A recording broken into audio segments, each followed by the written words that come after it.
T'as travaillé tes nouvelles blagues ou pas? Non, j'ai pas travaillé mes nouvelles blagues. Alors, ça c'est la version... Ça c'est la version fixe du Skindoo, donc le couteau emblématique écossais. Donc là on va aujourd'hui faire la version pliante, qui sera exactement de la même taille. On va faire d'ailleurs en bouleau de Norvège. Là c'est de l'os de chameau teinté, et donc la version pliante, c'est celle-ci, et donc ce sera vraiment de taille équivalente. J'ai tracé déjà les lames sur la plaque d'acier, donc comme ça gagne du temps. Hop, là je vais les découper à la meuleuse. Je vais découper la lame Ok. en mettant des lunettes. Sécurité.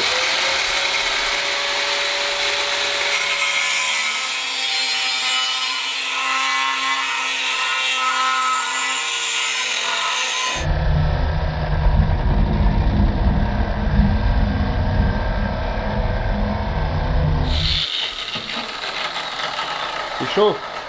Ah! Détourage de la lame.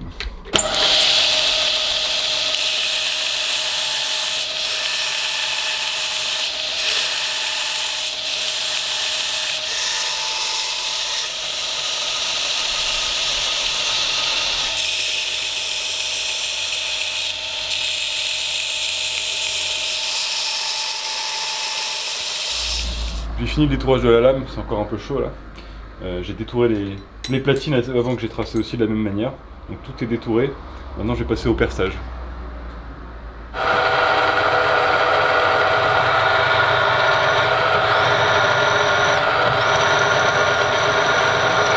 Hop là.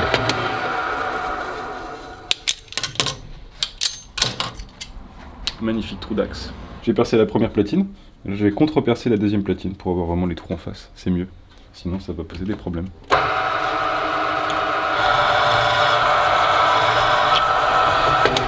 Là je prends une plaque de Céloron. C'est un peu comme du micarta pour ceux qui connaissent. Pour ceux qui connaissent pas, c'est pas grave. Et je vais faire la fausse pièce du couteau. C'est quoi une fausse pièce? La fausse pièce, c'est dans un piémontais, c'est la partie qui va venir entre les deux platines qui va pouvoir permettre le passage de la lame en fait. Donc ça va être en gros comme ça, avec la lame qui sera ici. Donc c'est juste la pièce qui fait épaisseur au cul du couteau. Ici. Donc ça permettra après que la lame se ferme d'avoir l'espace entre les deux platines, la fausse pièce.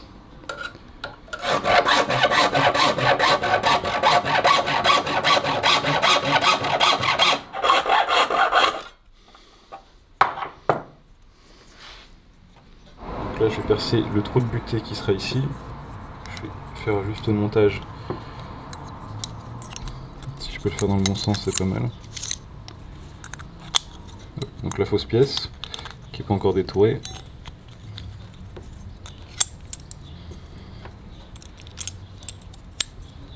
La lame. Voilà. Oui. Là, Ça plie. Ça plie. Là, je vais percer le trou ici. Voilà.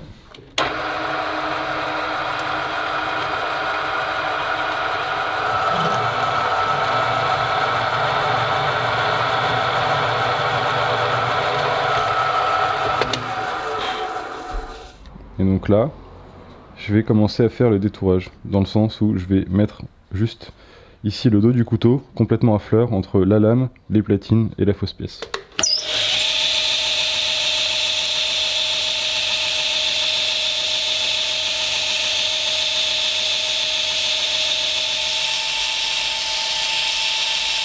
Voilà, là j'ai retouché la fausse pièce ici là pour mettre à fleur, et là je vais changer de bande pour retoucher l'acier, la lame, pour tout mettre sur le même niveau.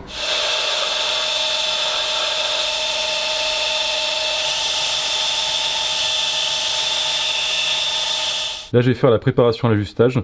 Donc ici il y a un petit trait là, c'est mon traçage, et je vais enlever toute cette partie métallique ici là, en vue de la préparation à l'ajustage. Ok, tu dis en vue, tu parles bien toi. En vue 2. Bah oui.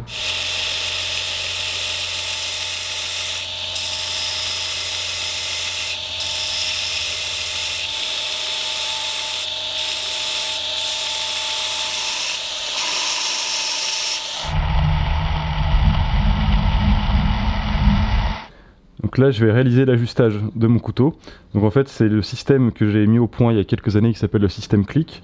Donc le principe, c'est que là, il y a un perçage ici et là, ici. Ça, c'est la butée. Et donc, je vais devoir décaisser, enlever à la lime ici de la matière pour que le perçage se clipse en fait comme ça dans la butée qui est à cet endroit-là. Donc il y aura une tige de métal là. Et en enlevant de la matière, les deux vont se rencontrer et ça va se clipser à l'intérieur. Donc là, je vais commencer par limer cette partie-là avec une lime ronde assez grosse.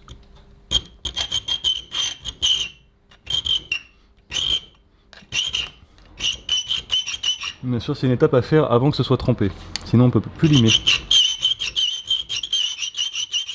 Donc un très beau bruit.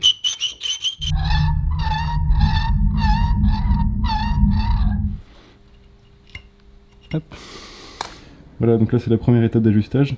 Là je vais contrôler en montant le couteau pour voir si il faut enlever encore un petit peu. Donc là j'ai fait un pré-ajustage et je vais voir si ça clipse. Hop, ça clipse. Donc là c'est pas mal. Et avant trempe, c'est pas la peine d'aller beaucoup plus loin. Donc ça se déclipse, ça clipse, ça clipse, clipse. Donc là je vais faire l'émouture. J'ai fait le traçage ici de mon angle d'entablure. Et je vais utiliser une cale à émouture pour mettre la lame dedans. Ça va permettre de me guider dans cette étape.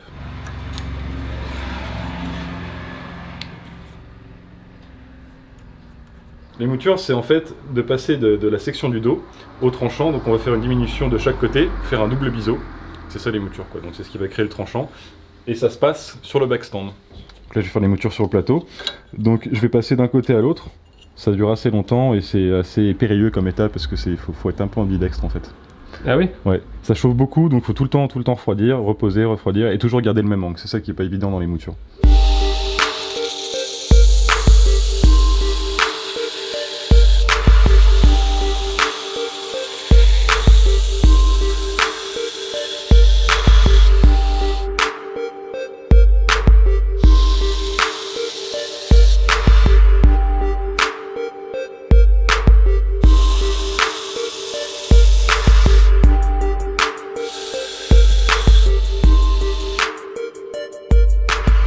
Donc là je vais faire le casse-goutte, donc il y a la lime ronde, je vais limer la base de l'entablure, ici là, et ça va permettre en fait juste de faire un petit décroché arrondi. Et moi je fais ça souvent sur mes couteaux, ça permet quand on va faire l'affûtage, on verra ça après aussi, il n'y aura pas d'amorce ici, ce sera directement sur le tranchant et visuellement ça casse beaucoup moins la silhouette quand on fait ça, à mon sens. Voilà, moi, là c'est juste pour montrer. Donc je vais aller plus profondément et voilà, l'affûtage commencera juste d'ici et dans les autres étapes après plus tard dans la vie du couteau de réaffûtage, ça diminuera qu'à partir de là et visuellement ce sera plus joli. Et toujours bien sûr faut le faire avant trempe parce qu'une fois que c'est trempé c'est très dur, on peut plus le faire. Ou avec une lime diamant.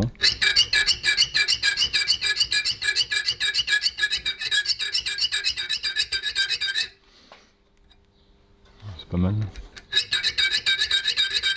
Voilà. Donc là le marquage à la presse avec mon poinçon. On va voir si tout va bien. On peut monter à peu près à presque 5 tonnes de pression. Voilà. Hop. AP, pourquoi AP? Andrea Paravicini. Totalement. Exact, ouais, comme mon nom et mon prénom. Hasard? Coïncidence? Je ne crois pas. Donc ça c'est du boulot de Norvège. Là je vais faire mon choix parmi les cotes qu'il y a là. Ça a l'air pas mal. Ça c'est bien ça. Je vais regarder en même temps s'il n'y en a pas. Celui-ci est pas mal aussi. On va prendre celle-ci, elle est jolie.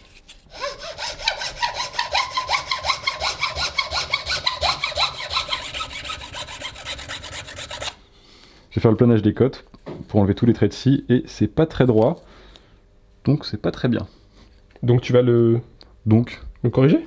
Bah bien sûr. On va le faire ensemble.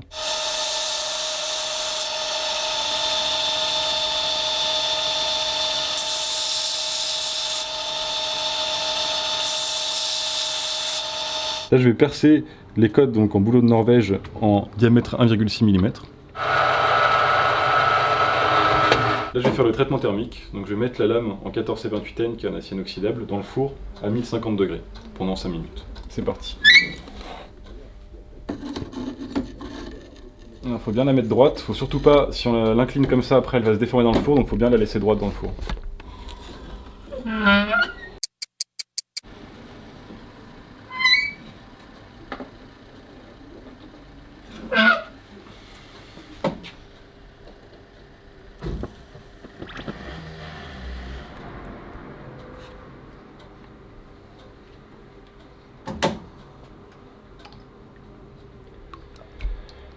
Donc là, la lame est trempée. Donc elle est toute noire parce que c'est de la calamine. Donc à haute température, il y a de la calamine qui se forme sur l'acier. Donc c'est une sorte d'oxyde un peu, qui est très dur.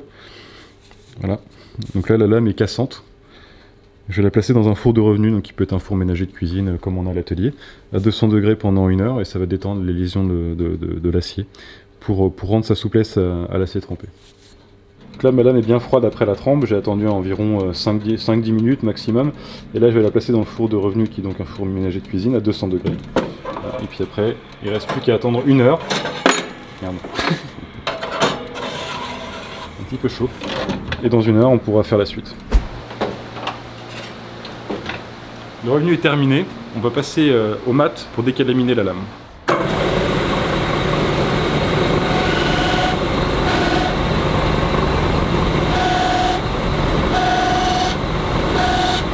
Le Scotch-Brite c'est très pratique pour décalaminer, ça évite d'utiliser des bandes sur le backstand qui vont, en fait la calamine va encrasser les bandes et les rendre inutilisables, alors que le mat ventilé comme ça permet très rapidement de décalaminer sans rien abîmer.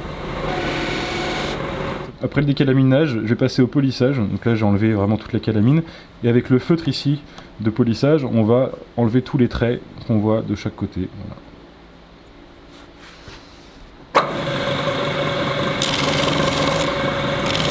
La pâte à polir, c'est très important, c'est ça qui permet d'enlever de la matière et de couper. Le feutre n'est qu'un support.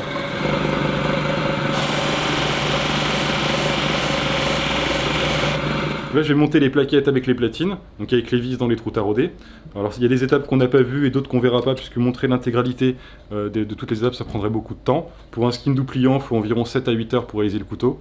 Ce serait trop long de tout montrer, donc on va zapper quelques étapes.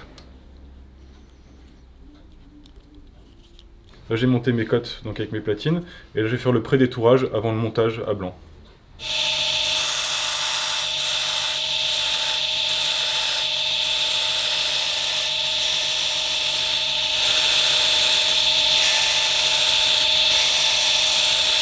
Là j'ai découpé la butée donc de la lame, j'utilise pour ça un fouet, comme ça c'est très dur et ça va résister à l'action mécanique au fil du temps.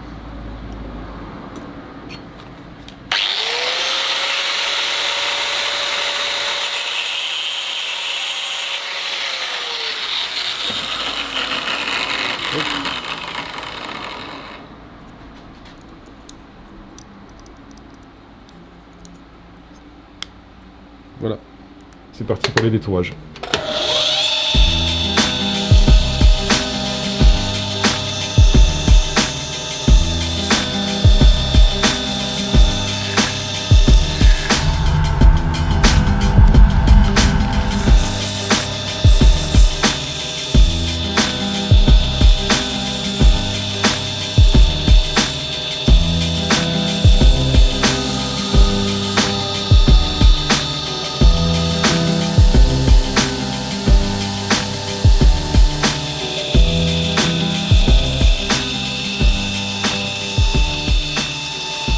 Donc après le façonnage à la bande, je vais commencer donc le façonnage, la finition du façonnage au papier de 320 pour enlever un petit peu toutes les rayures qui restent.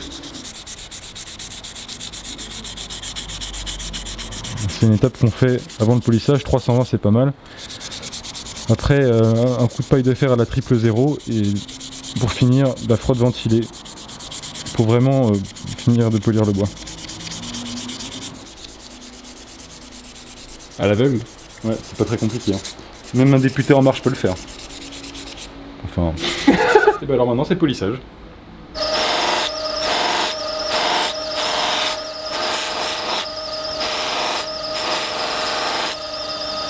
Voilà.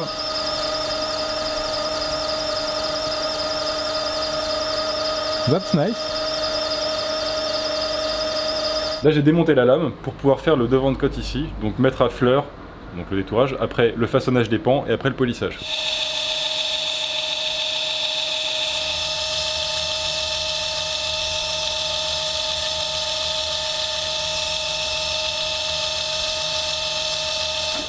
Maintenant une bande de 320 pour finir. Pour fignoler.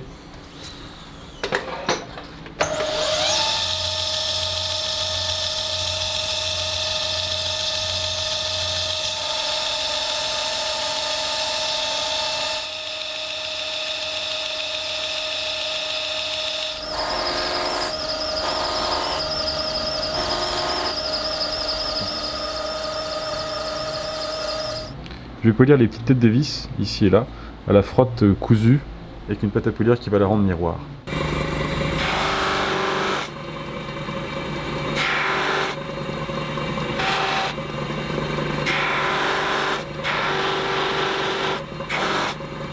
Ça avance, il reste plus que l'affûtage à faire et la lame sera quasiment finie. Affûtage, un petit coup de polissage et la lame est bonne. Donc là je fais un petit biseau de chaque côté et ensuite je vais arrondir au feutre pour casser ce tranchant, enfin pour casser le tranchant, pour cacher l'arête et faire un tranchant un petit peu plus coupant.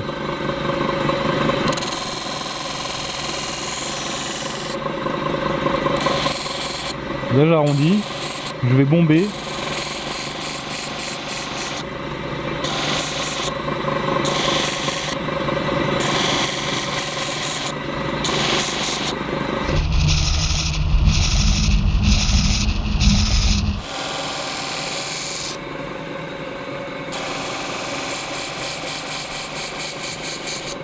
Là je viens de finir l'affûtage au feutre. Maintenant je vais démorfiler avec la frotte coton ici pour laisser apparent le tranchant.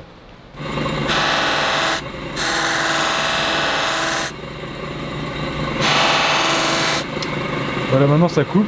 Je vais pouvoir faire le polissage final avec le Scotch Brite qui est monté juste à côté.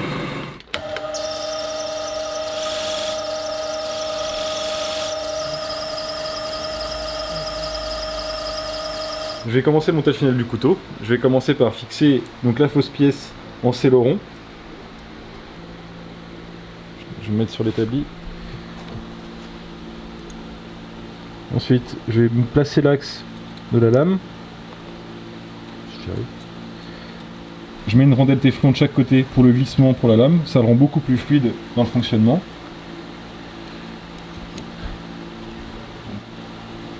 Avec la pince, on coupe un petit peu les rivets. Je vais réduire après à la bande pour le rivetage final. Donc là je vais rifter la fausse pièce avec les deux rivets ici.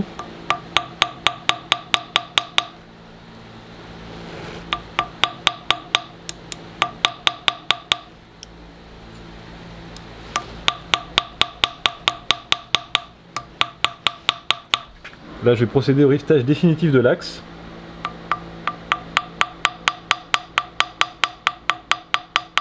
Le couteau est quasiment fini rifté. Donc ce qui est important de bien faire sur des couteaux comme ça, c'est de bien centrer la pointe. C'est complètement esthétique, hein. C'est inutile mais esthétique. Donc on vérifie la force de serrage de l'axe. Il faut que ce soit relativement fluide sans que ça le coince trop. Donc quand on le pousse comme ça fait pas d'accro, ça fait pas tac tac tac tac, là ça veut dire que ce serait vraiment beaucoup trop serré. Et c'est pour ça qu'on met des rondelles en téflon, en bronze beryllium à l'intérieur. C'est vraiment pour ce glissement là qui permet de serrer très fort mais fluide. Montage définitif du couteau.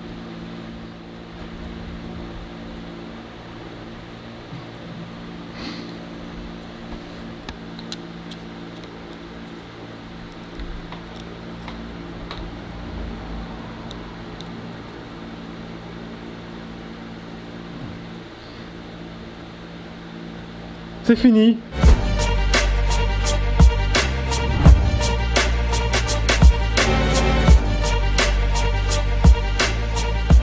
Le Skindo est terminé. Voilà, c'est la version là qui fait 16,5 cm ouvert. Donc le système clic, on voit bien là et qu'on doit entendre normalement. Hop. Donc pour le fermer, il suffit juste vraiment de casser le couteau. On fait ce geste là et hop, il se referme.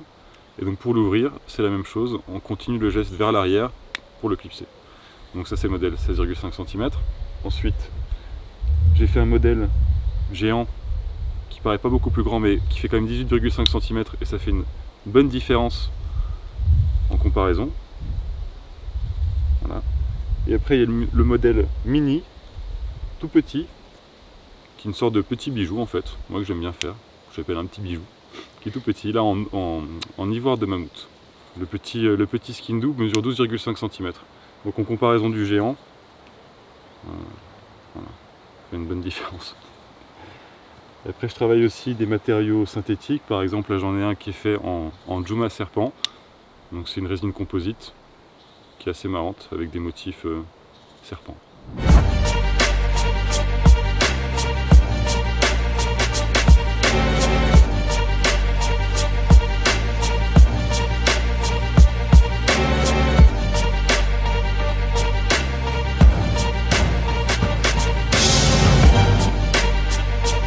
Bah oui. Non mais toi, retourne-toi. Non mais Fab, on tourne. On tourne. Donc je vais faire le montage. La pellicule là. On est en 4K là, chaque seconde c'est 10 gigas.